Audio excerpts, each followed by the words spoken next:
इंसान को रोटी, कपड़ा और मकान के अलावा अगर किसी चीज की सबसे ज्यादा जरूरत होती है तो वो है शिक्षा, एजुकेशन। आपके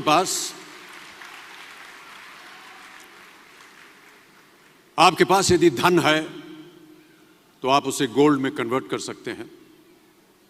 धन हो या सोना, दोनों के कम होने का या खो जाने का डर हो सकता है, पर यही धन को अगर हम नॉलेज में कन्वर्ट करते हैं तो वो कभी कम नहीं होगा और ना ही उसकी चोरी हो सकती है।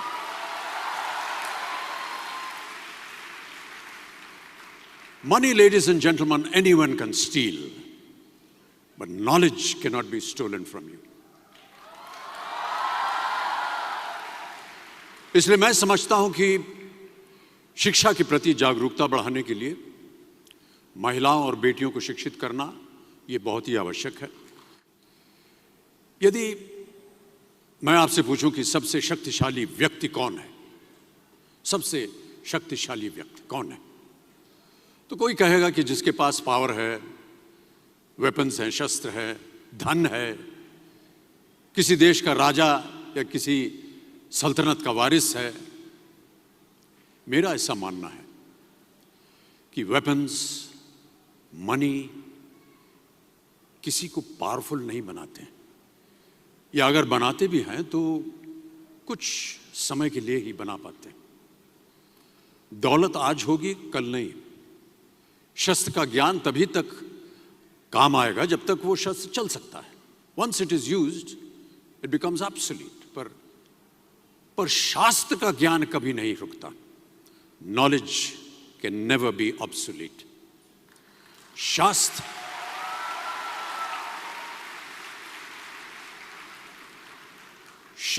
ज्ञान शस्त्र ज्ञान से ज्यादा असरदार, प्रभावशाली और शक्तिशाली होता है।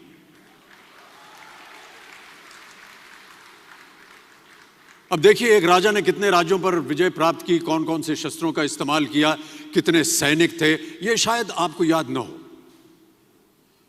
पर जीरो की खोज किसने की, बल्ब का आविष्कार किसने किया, राष्ट्रगान किसने लिखा, ओथेलो, मैकबेथ की रचना किसने की, ये आपको जरूर याद रहेगा।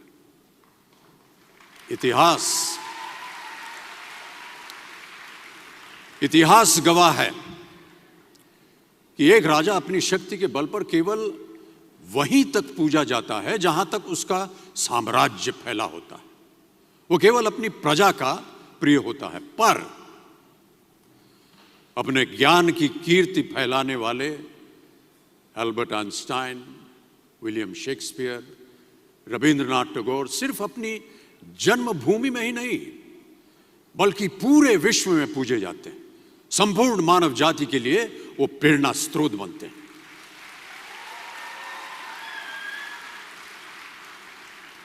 इसलिए आप सबसे मेरा आग्रह यही है कि सीखते रहिए। ज्ञान का धनी व्यक्ति हमेशा ही सम्मान और आदर योग्य होता है, क्योंकि ज्ञान वो कवच है, वो शील्ड है जो आपके जीवन में आने वाली कठिनाइयों से आपकी रक्षा करेगा। फिर किसी भी शस्त्र की आपको आवश्यकता नहीं होगी। सो डियर स्टूडेंट्स, देवियों सज्जनों, never stop learning, because learning never stops.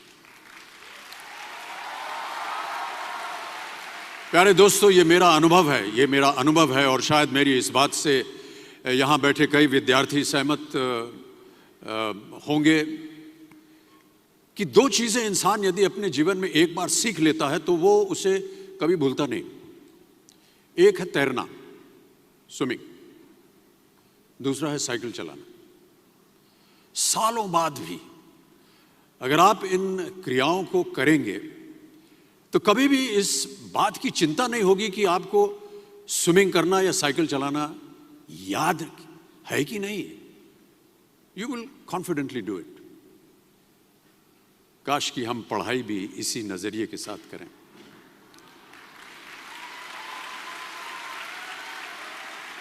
काश कि हम पढ़ाई भी इसी नजरिए के साथ करें, बिना इस बात की चिंता किए कि एंड रिजल्ट क्या होगा।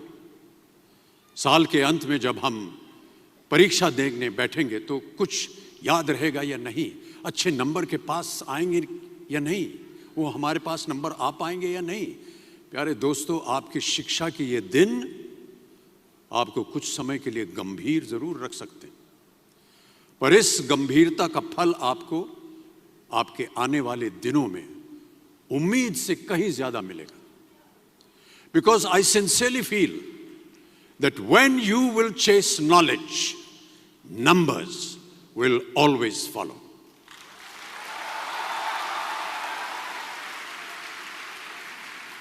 और इस बात का जीता जागता उदाहरण मैं हूं।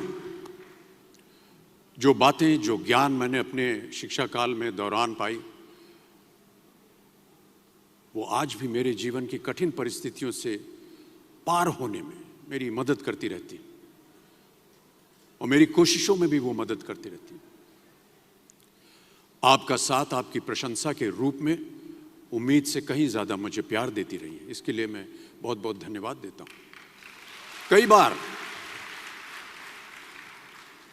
कई बार मैं सोचता हूं कि काश मैं फिर से स्कूल जा सकूं, कॉलेज जा सकूं, शिक्षा प्राप्त कर सकूं। देखिए, गुरुकुल की प्रथा हमारी संस्कृति का हिस्सा है। ज्ञान प्राप्त करके राम मर्यादा पुरुषोत्तम बने और अर्जुन सर्वश्रेष्ठ योद्धा बने। समय के साथ गुरुकुल का स्थान हॉस्टल में बदल गया, पर गुरु का स्थान वहीं रहा, वो नहीं बदला।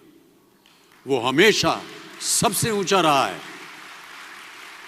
गुरु का स्थान सबसे ऊंचा रहा है। इसीलिए जितने भी विद्यार्थीगण हैं वो आज यहां नीचे बैठे हैं और आपके जितने गुरु हैं वो सब वहां ऊपर बैठे हैं।